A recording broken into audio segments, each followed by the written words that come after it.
हम लोग डिस्कस कर रहे थे अबाउट एसिड बेस और सॉल्ट। एसिड बेस और सॉल्ट के बारे में ऑलरेडी हम लोग डिस्कस कर चुके थे और तुम लोग को बताया था कि कोई भी अगर प्योर एसिड होता है तो फिर हम लोग उसको किस तरीके से वाटर के साथ मिलाते हैं और मिला करके जो उसका कंसंट्रेशंस होता है उसको थोड़ा सा हाइड्रोजन का कम करते हैं, या उसका एसिड का जो बिहेवियर होता है या उसका स्ट्रेंथ होता है उसको थोड़ा सा कम करते हैं।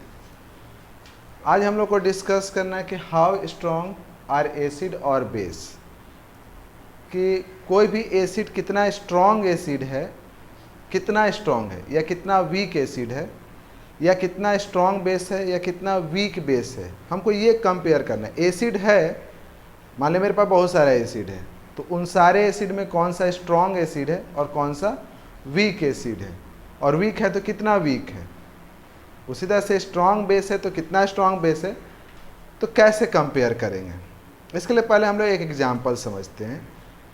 जैसे आपको पता होगा कि अच्छा, एसिड और बेस को अगर हमको पता करना रहता कि कोई भी सॉल्यूशन अगर आपके पास दिया हुआ है तो किसी सॉल्यूशंस को आपको पता करना है कि whether it is the acidic solution और अ बेसिक सॉल्यूशन, तो उसके लिए भी आसान तरीका है। बहुत सारे नेचुरल इंडिकेटर आता है और नेचुरल इंडिकेटर के हेल्प से हम लोग बता पाते हैं या बता सकते हैं कि कोई भी सॉल्यूशन एसिडिक है या बेसिक है।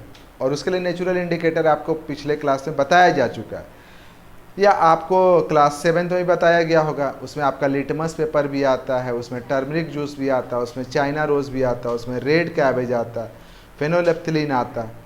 इन सब के हेल्प से हम बता सकते, ईजिली बता सकते कि कोई भी सॉल्यूशन जो है वो एसिडिक है या बेसिक है। तो फिर ये क्या मतलब है कि स्ट्रॉन्ग एसिड और बेस, तो इसका मतलब ये हुआ कि जस्ट ये नेचुरल इंडिकेटर उसी तरीके से वर्क करता है जैसे अगर मान लो किसी रिलेटिव को या आपके घर में किसी फैमिली मेम्बर को फीवर है, तो अगर फीवर है और आपको बताना है कि फीवर है या नहीं है, तो आप क्या करते हो, उसको हम लोग टच करते हैं और देखते हैं। अगर उसका बॉडी गर्म है तो हम कहते हैं फीवर है, ज़्यादा गर्म है तो हम लोग अपने से बोल देते हैं कि हाँ बहुत ज़्यादा फीवर है, और नहीं तो बोलते हैं हाँ ठीक ठाक है। लेकिन ज़्यादा फीवर है या कम फीवर है, कितना ज़्यादा या कितना कम, क्या आप टच करके बता सकते हो? कोई डॉक्टर के पास जाओगे और डॉक्टर एकदम टच करेगा और टच के बताया हाँ बहुत ज़्यादा फीवर है। बहुत ज़्यादा मतलब कितना, 101, 102, 100, 99। टच करके हम एग्जैक्ट नहीं बता सकते। हाँ ये जरूर बता सकते हैं कि फीवर है, ज़्यादा है, कम है, लेकिन कितना ज़्यादा और कितना कम एग्जैक्ट नहीं बता पाते हैं। उसको बताने के लिए फिर आपको क्या चाहिए, एक स्केल चाहिए। स्केल मतलब कि एक थर्मोमीटर। थर्मोमीटर को भी आप स्केल कहते हैं ना, क्योंकि उसका एक वैल्यू होता है, एक रेंज होता है,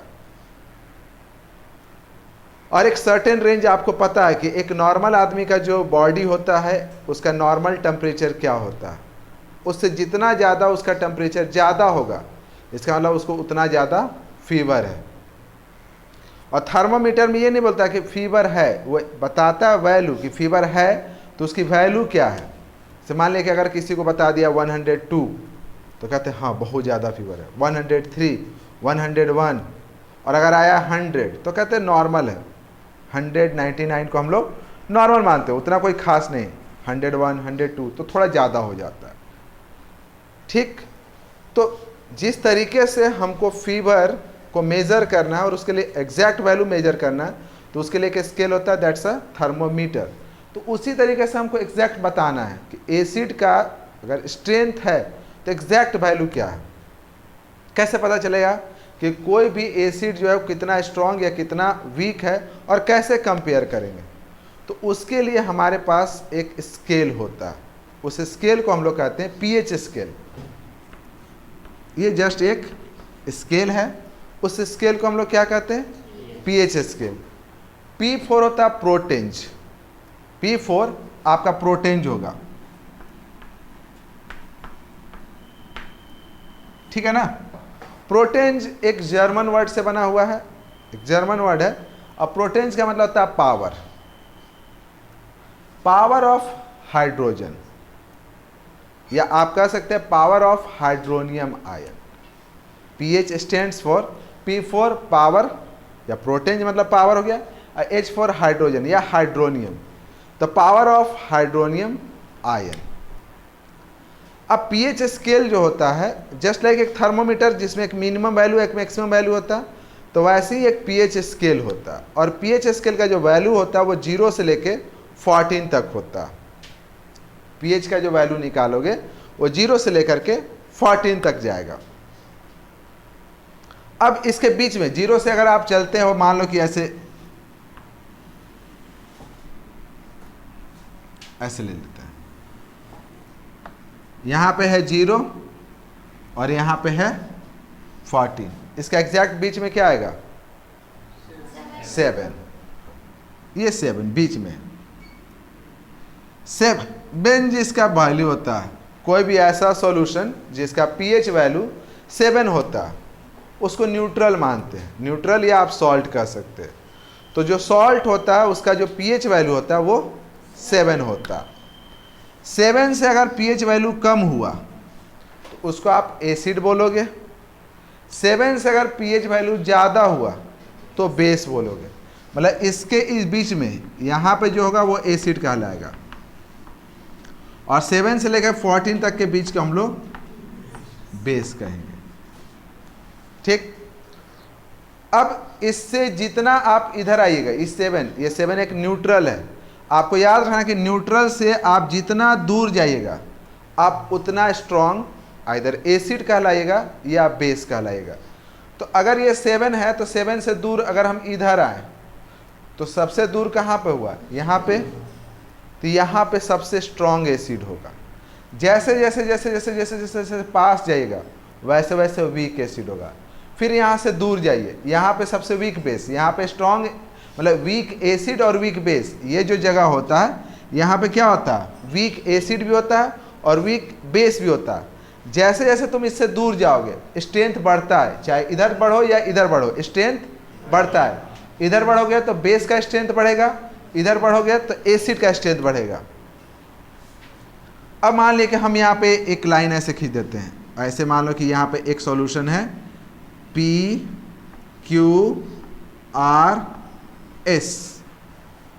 ठीक।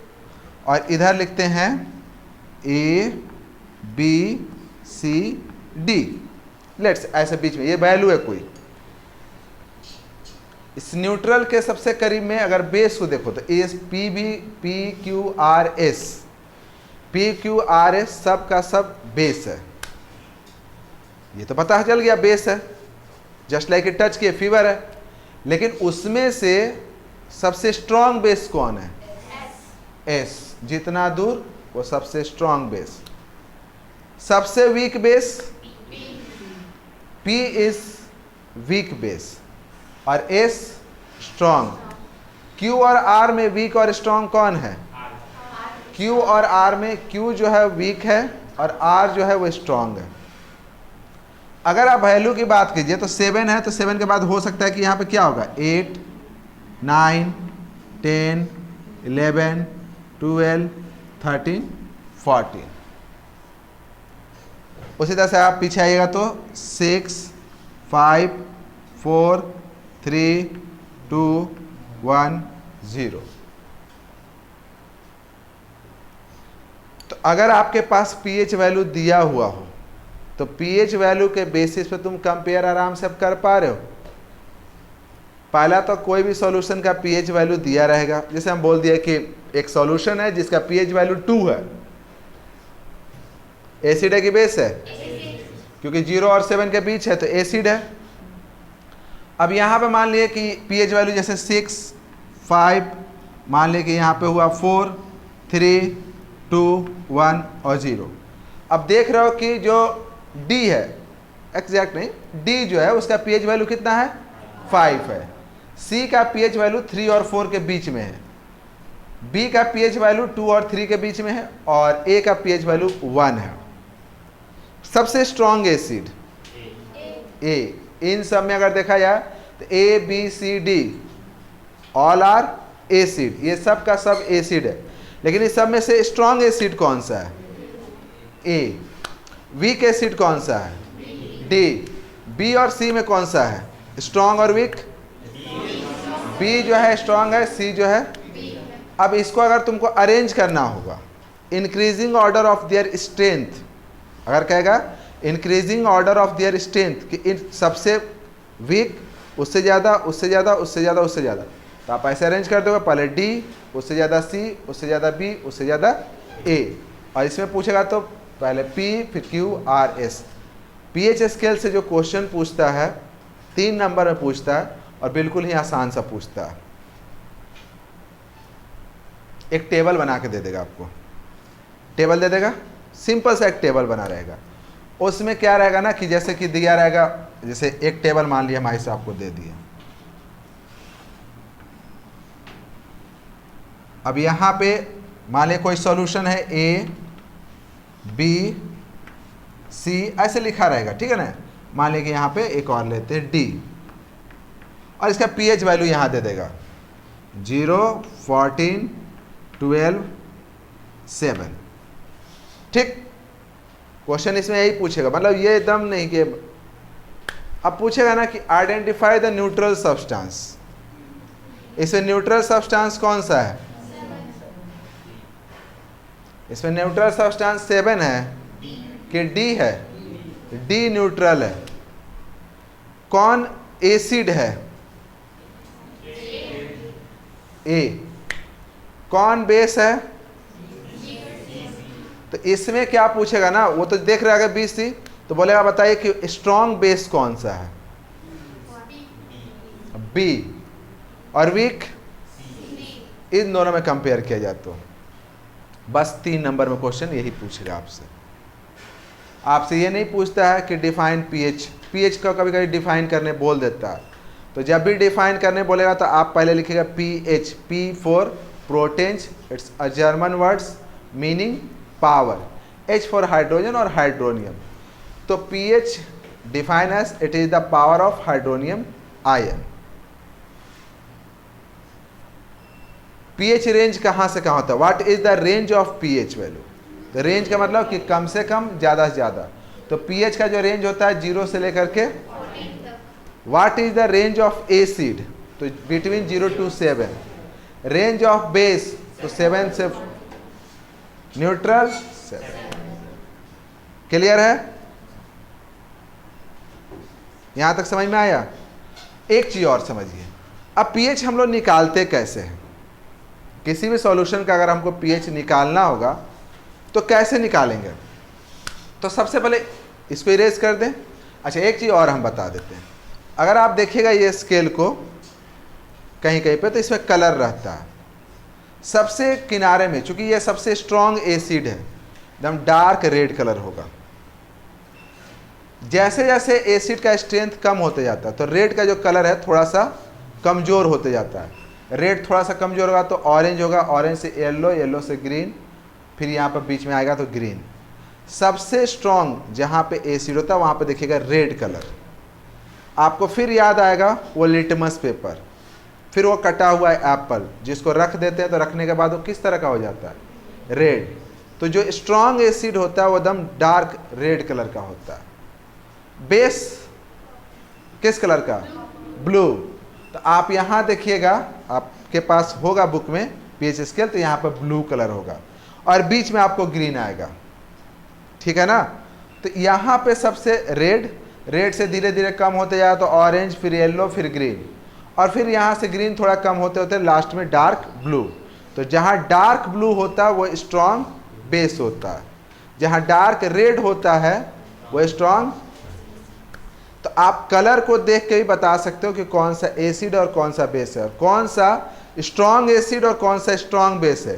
जैसे अगर हल्का ऑरेंज दिया हुआ है और एक डार्क रेड, कलर तो पहचान सकते हो ना, आंख में प्रॉब्लम तो नहीं होगा। तो कलर देखिएगा, अगर डार्क रेड नजर आएगा तो स्ट्रॉन्ग एसिड होगा। येलो है और रेड है, तो येलो ठीक है एसिड ही है लेकिन वीक एसिड है। रेड है तो कलर पे, ठीक है। अब हम लोग निकालते हैं कि आखिर ये जो पीएच है वो निकलता कैसे। एक्चुअली में आपको, चूंकि लॉग आप पढ़े नहीं हो, लेकिन आप थोड़ा सा समझने की कोशिश कीजिएगा, एकदम आराम से समझ में आ जाएगा।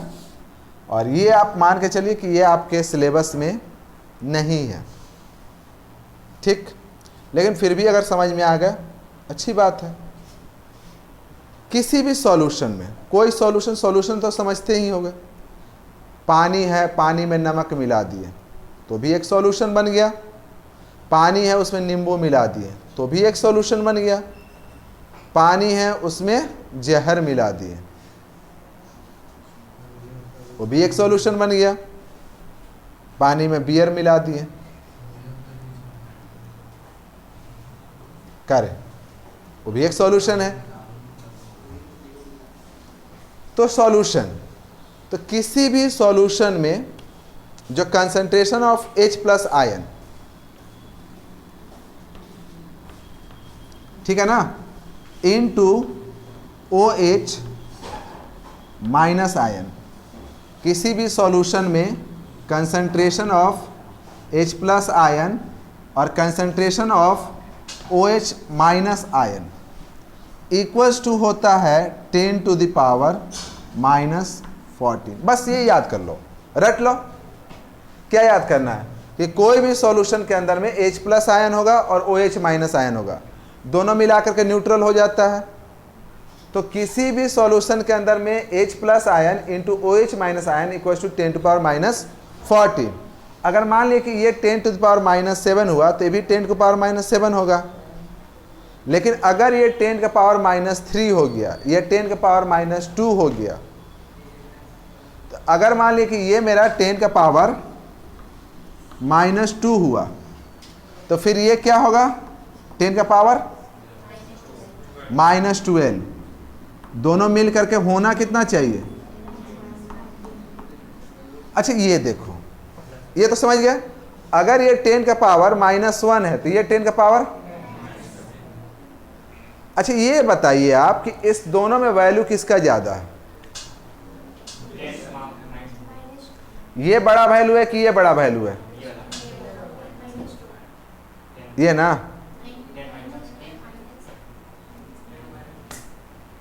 हमें तो लूट लिया मिलके हुस्न वालों ने। कौन है बड़ा हो, 10 का पावर माइनस 12। दिखाई नहीं दे रहा इतना बड़ा पावर है, फिर इसको तुम लोग कौन हिसाब से बोल दिया।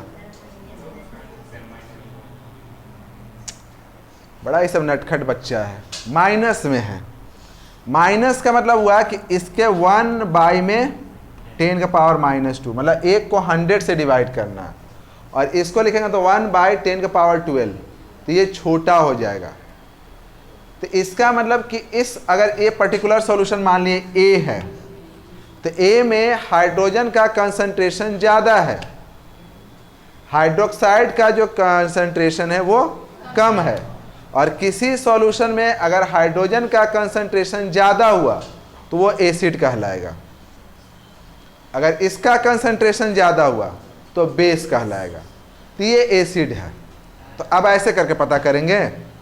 चलिए कुछ और देख लेते हैं, फिर हम निकालेंगे भी। उसी तरह से अगर मान लिए कि ये दिया हुआ है concentration of hydroxide 10 to the power minus 5, ये कितना होगा, 10 टू पावर माइनस, क्योंकि दोनों मिल करके 10 टू द पावर माइनस 14 होना ही होना चाहिए। अब बताइए तो एसिड है कि बेस है, क्योंकि इसमें कंसंट्रेशन ऑफ हाइड्रोक्साइड ज़्यादा है, बेस है। लेकिन ऐसे करेंगे हम लोग, ये क्या बता रहे हैं आप, नहीं। एक्चुअली में जो pH हम लोग निकालते हैं तो ऐसे लिखते हैं, pH इक्वल्स टू होता है minus log H plus ion, ठीक है ना। मतलब कि हम लोग इसको ऐसे भी डिफाइन करते हैं कि pH is defined as it is the anti logarithmic value, anti मतलब negative, anti logarithmic value of H plus ion. It is the anti logarithmic value of H plus ion. ये तो लिख दिए। पहली बार तुम लोग लॉग देखा होगा, लॉग LOG लॉग, बचपन से तो लॉग लॉग पढ़े होगे। लॉग मतलब, लॉग मतलब वो लकड़ी, लकड़ी जो होता था इस तरीके से, ये वाला, इसी को हम लोग क्या कहते हैं, लेकिन ये वाला लॉग वाला लॉग नहीं है, ये लॉग कुछ और है। लॉग में आपको याद रखना है क्या, लॉग में आपको याद रखना है कि सबसे पहले तो एक चीज याद रखना अभी फिलहाल के लिए यहां पे, कि log 10 का वैल्यू होता है 1, log 10 का वैल्यू 1। आप रट जाइए, ये होता है केमिस्ट्री में, आप जहां भी पढ़िएगा तो log 10 का वैल्यू कितना आएगा 1, इसका बेस 1 होता है। अगर कहीं पर लिखा हुआ है log, मान लिया किसी भी पावर दिया हुआ, जैसे 10 का पावर मान लिया लिखा हुआ है 5, तो पावर जो होता है वो आगे चलाता है, ये फार्मूला ही होता है। जैसे कि अगर log a to the power n है ना, तो ये पावर आगे चलाएगा, तो इसको लिखेंगे n log a, तो यहां से 5 आगे चलाएगा, तो इसको क्या लिखेंगे 5 log 10, और log 10 का वैल्यू 1, तो 5 इंटू 1 5। समझ में आया? तो अब चलिए कि हम मान लिए कि किसी भी सॉल्यूशन का हमको कंसंट्रेशन पता है, मान लिया कि हाइड्रोजन का कंसंट्रेशन पता है। जैसे यहीं पे इस सॉल्यूशन में हाइड्रोजन का कंसंट्रेशन कितना था, 10 टू द पावर -2 था ना, 10 पावर -2। ऐसे तो देख के बताया देखो इसमें ये ज़्यादा है तो ये है, लेकिन हम pH वैल्यू निकालना है, तो लिखेंगे यहाँ पे H plus ion equal to 10 power -2, तो यहाँ पे लिख दो ऐसे माइनस लॉग और 10 टू द पावर -2। अब ये जो पावर है वो कहाँ आएगा, आगे आके क्या हो जाएगा मल्टीप्लाई, आगे आएगा और आगे होके मल्टीप्लाई हो जाएगा, तो -2, और फिर यहाँ पे क्या लिखेंगे log 10, log 10 का वैल्यू 1, अब माइनस 2 इंटू 1, pH वैल्यू कितना आया 2 जो होता है pH वैल्यू किसका होता है, आ गया। दूसरा क्वेश्चन में था कि सॉल्यूशन,